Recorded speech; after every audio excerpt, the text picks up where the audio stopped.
extraordinary. Ladies and gentlemen, please welcome the greatest footballer on the planet, Cristiano Ronaldo.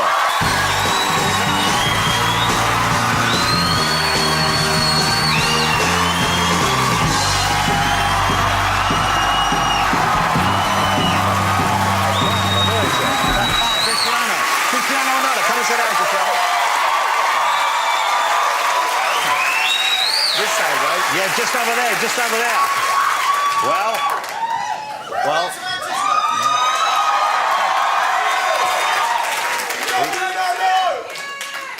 I think you have one or two fans in this evening. So nice to have you here. Why do you not do this kind of show more often? You must be asked an awful lot, I'm sure. No time. No time? No time. Just too busy? Yeah, kind of. Many trainings, many games. We have to travel a lot. And basically, difficult. Yeah. Difficult. We don't have a lot of time. But it must be a nice feeling to be here and knowing these people are going crazy for you and people at home are excited about seeing you. That must be quite a good feeling. Well, it's an unbelievable feeling. I was here in England for 6 years. Yeah. And I respect English people a lot because they are very polite and they respect... serious. That felt like a warning. No, but it's true. The timing that I spent here, the people treat me unbelievable. I'm never going to forget that. So this is why I say, and I'm going to repeat, English people, they are polite for me because they respect. Yeah. That's nice to hear. And I think we're proud of that as well. We are proud of it in country. So let's talk about the Ballon d'Or. The Ballon d'Or is FIFA's kind of idea of who is the best overall footballer this last year. Yeah. You have won it 3 times. Messi has won it 4 times. So you hold that at the moment. And we're coming up in January, I think. They will announce who has it for January, yeah. And obviously you would like it to be you. Will be in. You know what? If I had have known Sepp Blatter was coming, I would have keeping it. So, what are your estimation of how it might go, and what are your feelings about the result either way? To be honest, I think you're going to win. Messi going to win this year. Yeah, but you know, it's FIFA. Just... you know what I'm saying? How do you get on with Lionel Messi now? I heard you say that you're a little bit closer, you're a bit more relaxed together. You used to see him just as a rival, now you see him more as a human being. I don't have rivals, I don't have. We have a normal relationship. We share this stage there in FIFA 8 years. Yeah. No one's did that in the past. It's only us. Yeah. So it's good. I have a good relationship with him. He play for one club, I play for another club. He want the best for him, I want the best for me. So it's normal. We have a good relationship. You know, we are not home friends, but you know, we respect each other. That looks like a very good relationship, right there. What is he wearing? Well, let me talk. There's so many questions to ask you, but let me talk about your time here with Manchester United then. How old were you when you came over to join Manchester United? You were just 18? 18, yeah. 18 years old. And you'd already left home at 12, I think, to go to Lisbon, so you were used to living away from home. But coming here and meeting British people and having to work with Sir Alex Ferguson, that must have been quite a shock in some ways, I imagine? Not really. It was the key why I'm moving here to England. Because I remember I had a conversation with him when we play Sporting against Manchester, and we had a quick chat, and he told me, listen, I'm interested in you. I want that you join us in Manchester. It was the key. So it's unbelievable person. He treat me very good. He's, as I say many times, he's like a father for me in football. So I have to appreciate what he did for me. I passed 6 years in Manchester, very good. I win many titles in terms of collective and individual. It was unbelievable timing for me here in England. Well, your English now is very good. Well, I try my best. Yeah? Oh. And this isn't me just being polite. It is very good. But when you first came, I guess it wasn't as good. And certainly, I have spoken it all my life, but I find it hard to understand Alex Ferguson sometimes. So that must have been difficult for you at first. But I still don't understand him. Yeah, well, because in the beginning I had to translate, a Brazilian man. So you had to translate that Of course. What, for all British people or just for Alex Ferguson? Well, basically only for him. Yeah. What things do you remember then? What things did he help you with? Which things did he teach you about to become a better footballer or a better person? Well, it teach me in both ways. And in terms of personal stuff, I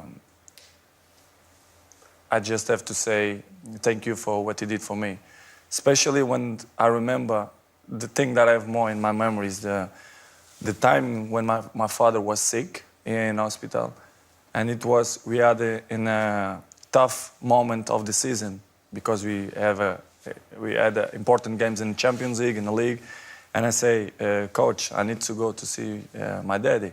And I was a key player. I was a very important player. Yeah. And he said, listen, your family is the most important that you have in your life. If you want to go 3 days, 4 days, 5 days, you can go. These moments is what I keep for me because it was the most important moments in my life. And he shared with me. This is why I respect him. And for me, is the best coach I ever had. You know, you said earlier, he was like, you've said this before, he was like your father in the world of football. And there you just mentioned your biological father, who died in 2005, I think. Yeah. You know, I think a lot of us, I'm not that close with my father, but I have a couple of memories from when I was young that I remember very fondly, which are quite special to me. Do you have memories when you were young of you with him that you treasure above the other memories? Yes, I have unbelievable memories. When I started to play football, my father was so proud of me because, you know, he was a kit man of a football club. And a few goals, I scored goals, and next day I come in the paper like a small part, and he was so proud. He put it in his paper and he showed his old friends in a neighborhood. It's unbelievable memories that I have, and it's great. I just have his memories in my mind of my father, of these small moments. You talk about that in the film. Why do the film? Who came to you, the film? How did the film Ronaldo happen? And what was it that made you want to do it? What did you want to share? What message did you want to send out? Well, basically, when the Universal coming to me and to my team, say, listen, I'm interested to do a documentary about you. It was like, in the beginning, I'm in shock. I say, movie about me? You thought, why me? Why not Lionel Messi? Yeah. I understand him because they're looking for the best player in the world. So it's kind of... Well, I will give you that for that. There you go. Okay. And I think at the end of the day, the last result, it's good. I'm not showing something fake. It's me. The people who really know me, my friends and my family, they're not going to surprise. But I did the movie for my fans. As you know, the guy who have more followers, it's me. Not by coincidence, it's because people like me. Yeah. Probably. Well, you can't say that often enough about yourself, of course. But it's true. Yeah. So I did. No, it is true. I know it's true.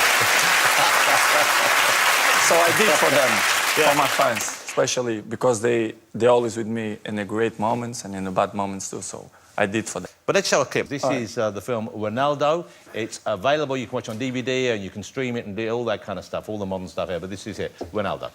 Você guarda-redes, pai, ok? Guarda-redes, estás a brincar. Okay. Well, there are some very intimate moments there, and you see Ronaldo with his son there. It's a very funny moment there where he says, is he serious that he wants to be a goalkeeper, do you know? Yes. And this is... Going to be a huge problem for me. Okay, yeah. What are you going to do about that? But it changes mind every second, you know, Yeah. kids. How old is he now? 5. Okay. Yeah, 5. And it changes mine all the time, but you're going to be whatever you want. Yeah. I don't make pressure because my fathers and my mom never make a pressure to me, so I'm not going to do this to my son. Well, also, I noticed this. Now, I don't know, have you seen Wayne Rooney's little boy, who seems like a lovely little boy? Mm-hmm. He went out to play recently and he had a tattoo on his arm. Not an actual tattoo, I don't think. I think it was a transfer, but who knows with the Roonies. So, have a look at this. OK, so you see what was on his arm there? There you go. Now, if your little boy came home with Rooney on his arm, would that be cool? Would that be OK? No problem. OK? Yes, no problem. What about if you had Messi on his arm? No problem. Okay. Same. If you will do that, it's because he's smart. He knows he's good players. That's fair enough. That's a good point. He is. Yeah, that's a lovely answer. Well, we'll talk about this a little bit more, but your mother, obviously, is a hugely important part of your life. She figures quite heavily in the movie. She's a passionate supporter of you, and obviously she loves her whole family. You can see that. But one thing that amazed me is that she says in the film, and you're there, that you were an unwanted child. She didn't want to keep you. Mm-hmm. Now, that must be a shocking thing. The first time you hear that, that must be... No. Normal. But for you to hear that, I know it happens a lot. Don't change nothing in my mind. Nothing. You see in the film how stressed she gets. She's very involved in your career. And when she sees you playing, I mean, it's almost too much for her sometimes. Too much. Yeah, and she takes tranquilizers to help her get through this. How does that affect you, though, knowing you're playing, but knowing she is going through that as well? Does that ever figure in your mind during a match, or...? No, I just make a rule. Big games, you know, she cannot watch. It's true. Yeah. I don't take her to my box, or I put it someone in home to go walk with her when game starts. Until it's over. It's the solution. And how important is she to you now? For example, if you had a friend who didn't show love to your mother, respect to your mother, how long would they stay a friend for? They're never going to be with me, next to me, because I have a security and make him sleep, so... So don't mess with mama. Yeah. That's what we're saying. OK. So let me ask you, and this, once again, this is touched upon in the film, of course. You have never revealed, and I don't think you ever intend to reveal or share, the identity of the mother of your son, OK? Cristiano's mother.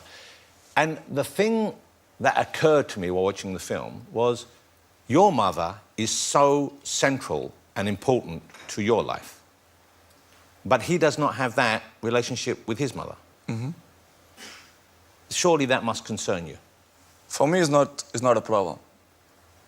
How you see in the world, many kids don't have mom, don't have dads, or dads die, or moms die, and they beat him up. Cristiano have a dad, unbelievable dad. I have grandfather, grandmother. I have support of my family. Yeah. Great. Of course, it will be like, why it don't happen? Listen, some points in the life, it's private. And people have to respect the privacy of the people, you know? When Cristiano gonna grow up, I'm always gonna say the truth to him because he deserves, because it's my son. But I'm not gonna say because people want me to say. Yeah. You don't owe the world an explanation, Exactly. but you obviously feel that you would owe him the truth and be happy to... What age do you think... I mean, presumably he asks already, but when will you share with him? I'm not worried about that. He gonna understand his daddy. Yeah. He gonna understand. I'm sure 100%. 100%. He gonna understand me. I'm gonna say the time when I feel that is the right time.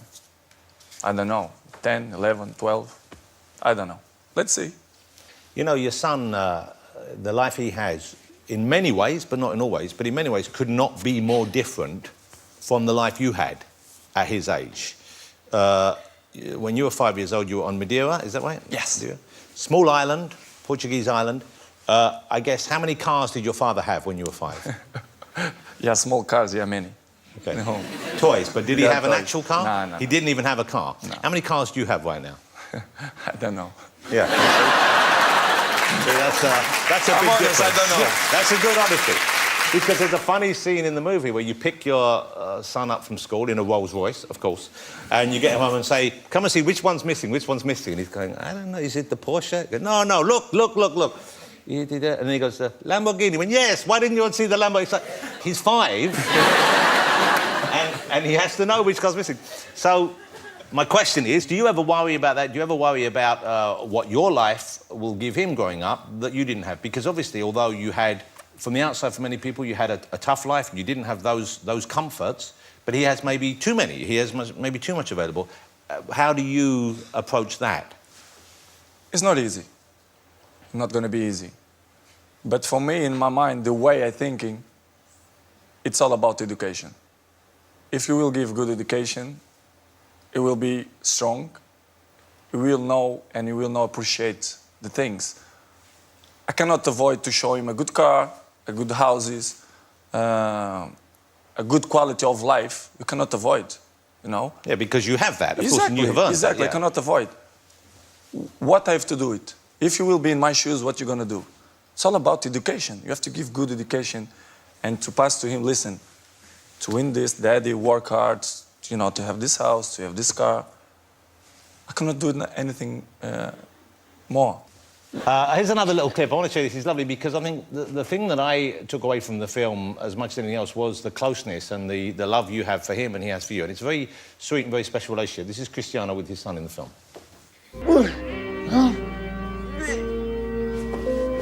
Já tá. Sai. Olha, fica um empate o jogo. Ganhaste tu e ganhei eu. Fazemos o resto à tarde, tá bem? Dá um abraço, minha querida Ana. Dá um abraço. That's really lovely. You know,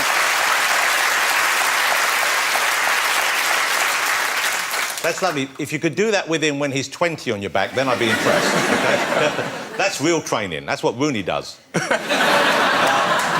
What about other aspects of your personal life? What about, is there a special someone in your life right now? A few.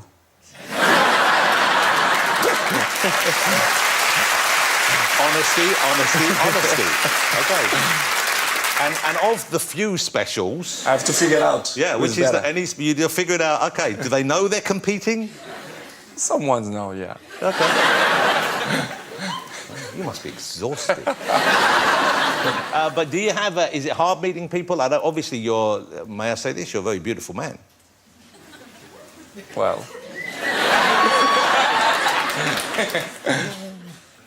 normal.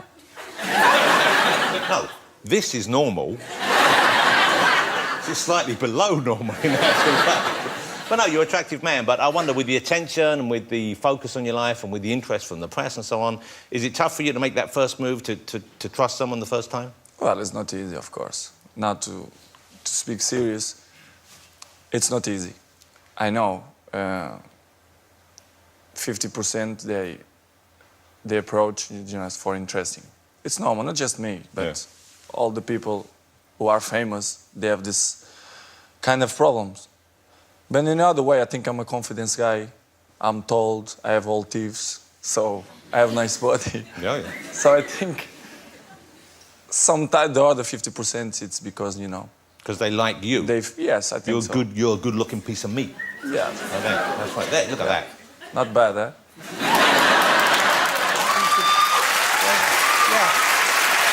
You know, I don't want to be like Alex Ferguson, but my advice would be let someone else say that first.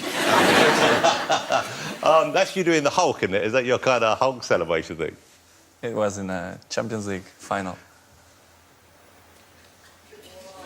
I love the fact you're just enjoying that photograph.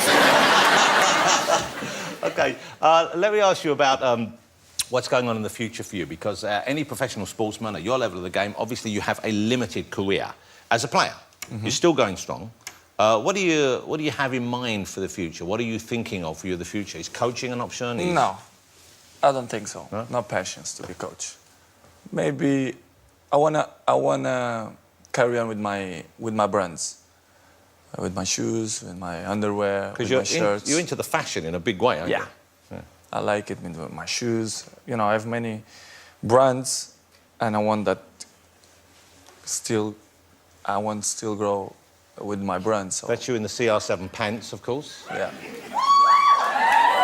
It's weird because they look different on me.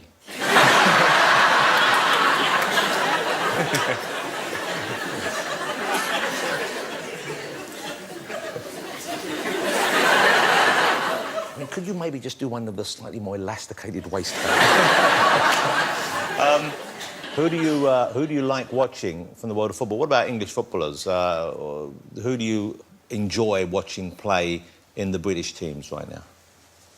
Well, I'm a huge supporter of Manchester United. Yes. Would you ever come back to Manchester United? As I say many times, I'm very comfortable in Real Madrid now. I feel happy. Well, that's kind of where you always wanted to be, really, wasn't it? Yeah, of course. But as people know, I like Manchester United. I love that club. But future, nobody knows. But right now, I feel good and I feel happy in Real Madrid. When you start moving on from this level of your career, would you go and play in an LA team? Would you go and play in a team elsewhere? That kind of... In my mind, I want to finish in the top level. I want to finish with dignity. So good, you know, in a good club. Yeah. Doesn't mean that to go USA or Qatar or Dubai, it's not good. But I don't see myself... You wouldn't want that for you? No. Okay. Look, it's lovely having you here. Cristiano's going to stay around for the rest of the show, ladies and gentlemen. Will you join me in saying thank you to her? And I'm just so excited and thrilled that he came on the show. Mr. Cristiano Ronaldo!